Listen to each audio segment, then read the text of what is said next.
One of the things that gets missed on the endless drivel on Reddit discussing how to promote your music is there's ways that are effective and that they build on solid ground, and then there's ways that are easy and dumb and that are like building a house on quicksand that's just gonna sink. Sadly, because the discussion happens on the internet, the loudest and stupidest and particularly most controversial voice often gets pushed up instead of the smarter ones. I notice this particularly happens when we're discussing how to grow your music with Spotify artist playlists. But if you read the comments of the people who do this strategy the right way, you often see them growing, and not to mention growing without having to constantly pour money into the process. But we should talk about the details, since that's where the fun is. And if you're making metal playlists, probably the devil too. Since that guy, let me tell you, real detail orientated. Anyway, by the end of this video, you'll be an expert on how to make Spotify artist playlists to promote your music. So you may be thinking, Jesse, I've heard you go on and on about these Spotify artist playlists and using them to promote your music.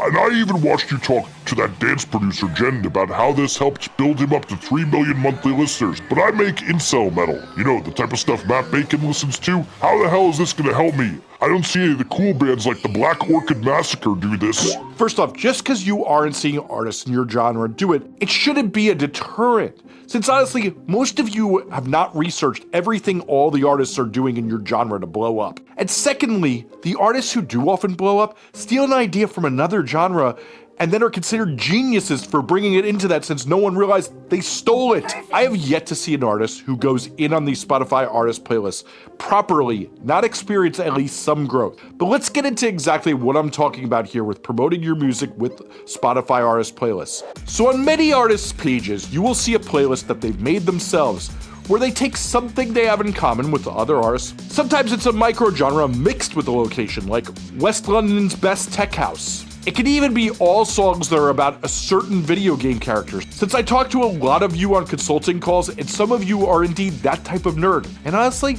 go off. Anyway, we make those playlists, including those ones that are introductions to your music or full discographies. Then we use these to share your music to get it heard by people who would like that type of stuff. Particularly, they even may be searching for it if it's an obscure video game and you soundtrack it well. But what we're really trying to do here is we're trying to find smaller artists who fans are most likely to like you and have the type of fans who are hungry to discover new artists in your genre to train the algorithm on that you should be recommended to those artists' fans that you put in the playlist, and then you will get in their algorithm or in their radio. This will likely get you in various playlists like Discover Weekly and Daily Mix if you're getting your song rinsed inside this playlist next to those other artists. But particularly, if we design this playlist well, it'll become a destination for people who like a micro-genre to go and continually rinse your music, since you're always in this playlist, and they'll become a fan while also building up your algorithmic bonds to other songs so that you get recommended to people who don't even listen to the playlist that are most likely to like your songs. Pretty sick, right? But what should be on these playlists ideally is a bunch of songs from artists that are just a little bit bigger than you in size. But if you're at 0 monthly listeners, the 10 to 20,000 monthly listeners range is ideal. If you have 20,000 monthly listeners, artists up to 60K can be great. And if you're at over 100,000, you can even add some smaller than you since you're killing it, even ones that are quadruple your size. As many as you can find that are listenable are helpful, since those are the ones you're likely to get algorithmic connections to and enable you to get recommended to the listeners of. Now, if you've been smart and done your community work, you should have a bunch of these artists already listed in a spreadsheet. And if you don't know what I'm talking about, you should really watch what I consider my most important video and learn this, since it helps you grow your fan base way faster and is of course linked in the description. But I have to say, we don't just want those smaller artists. As you can imagine, if someone stumbles upon this playlist and it's nothing but tiny artists, odds are a lot of these tracks are going to be mid-ish.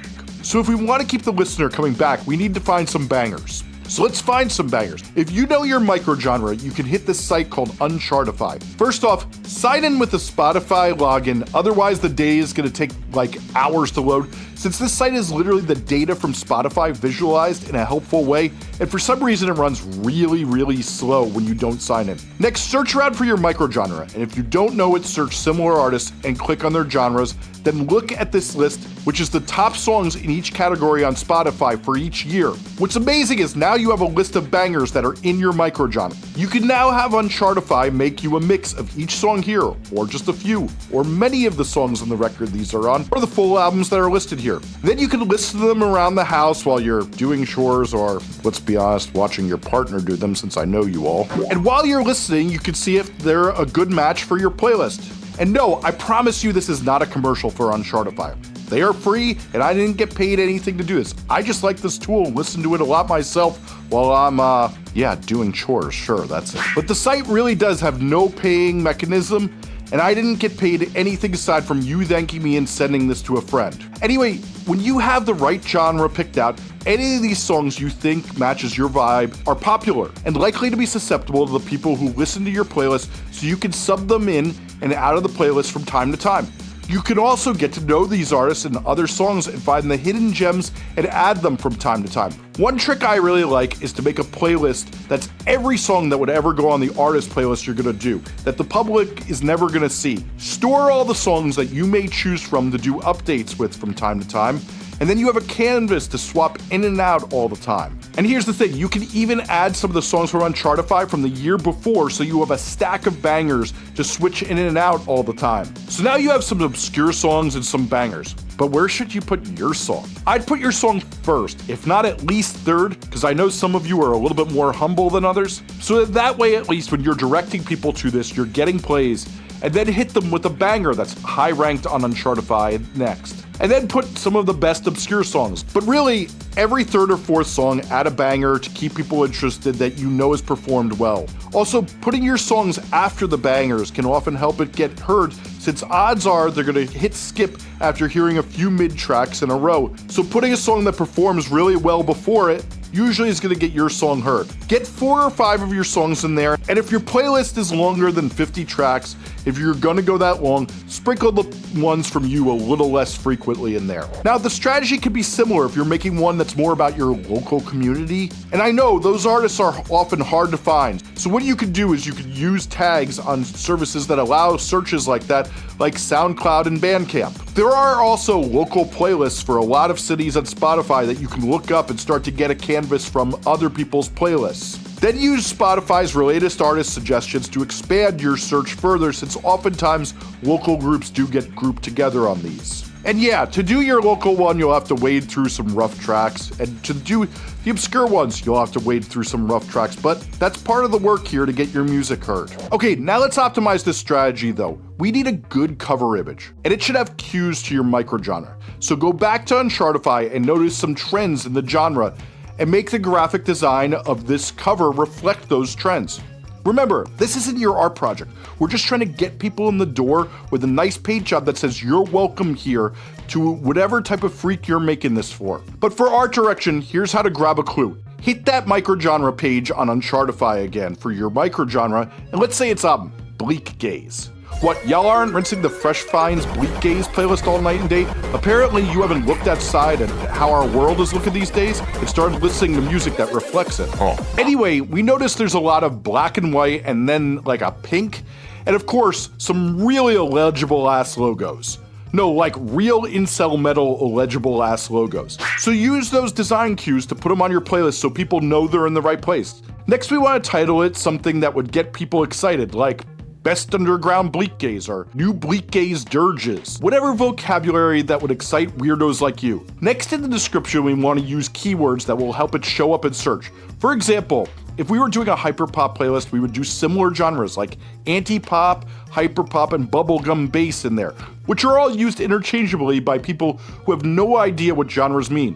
Which really is everyone. No one has any clue what genres borders are. Let's get real here. Anyway, the description's real simple. Something like the best new bubblegum bass, hyperpop, and anti-pop jams. And then if you want people to submit to it, to make your life easier, to sort through bangers, put an email.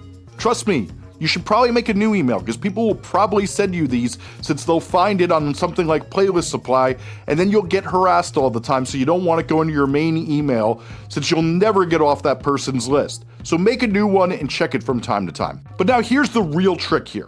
We need to regularly update this, which is not hard. Swap out some of the bangers from time to time, change the order, and every 2 to 4 weeks try to see if those smaller acts have more good songs or new material, and also hit their fans also like sections and try to find more like them. Okay, but how do we promote this thing? First off, hit Instagram stories and follow and tag some of the smaller artists who have some fans, and tag them in a post and say you added them to it, and hopefully they'll share it. If they don't share it the first time, please don't trash your bedroom. I'm sure your mommy will send me a thank you note for this one. Oftentimes the first request when you tag someone in a story gets hidden in the requests folder, and they don't get notified about it even when they would have shared it. I do this all the time. I see a really nice post that I would have shared sitting in that box, but I got to it too late. And it's because I had my notifications off because I was like reading. Yeah, that's it. I wasn't sending really mean tweets about Katy Perry to the group chat. Anyway, remember, most of your favorite artist promotions worked very bad at first, and that the thing that separates them from you is they push through it and keep going. And if you don't believe me, this is one of the main things I teach in my member feed every single week, which by the way, for $5 whole a month, you get over 6 hours of new videos every month, as well as my back catalog of over 75 videos where I explain the latest social media trends, answer your questions, as well as showing you cheat codes for how you blow up in your genre faster than other artists, and dissect how the biggest artists in the world are blowing up from 0 fans to now making their dreams come true, as well as the latest music promotion methods. And once a month, I listen to any songs my members submit of their music that they want me to listen to. So you should really tap in there, and there's a link in the description to join. Anyways, so we're gonna make those Instagram stories as well as post on all the short form text apps like Blue Sky, X, Twitter, Threads, and tag those artists. And if you want to become an expert on promoting on Instagram, one of my next newsletters is a thorough guide to it, so you should really subscribe since that will be free, and the link's in the description. You can also find clever ways to make reels, shorts, and TikToks about if someone wants to hear the sickest new Bleak Gaze tracks. And just tell them you got the playlist they're looking for with all these different artists on it, and yet again, put those artists' names in the text on the screen so that the algorithm knows who to send these videos to. Next we get to the other promotion method where y'all who are regular viewers of this channel are gonna be like, bruh, what the hell happened? I saw that picture of you and Andrew Southworth. Did he slip you some shit? And to that I say, I've been saying this for nearly 2 years, going back to my video on Hyped It and my interview this summer with Jen. If you want to run meta ads to get your song heard on these playlists, this is when I'm soft on meta ads, and I condone it, and that it helps get rid of my least favorite part of meta ads, is that meta ads, when they just go right to your song, you get algorithmic connections to the worst quality listeners. Whereas if you link them to these playlists, they help teach the algorithm who to serve you to. I welcome you to revisit either of those videos and see. I still think there's a lot better ways to spend the money that you would on those ads, but look, you choose your own adventure. I don't make decisions for you. Anyway, I've also messed around with running Reddit ads and subreddits and gotten some great results and some that are, well, god-awful.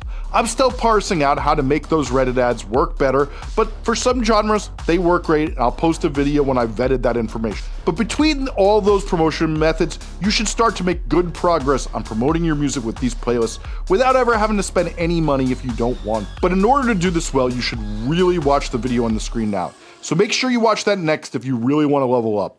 Thanks for watching.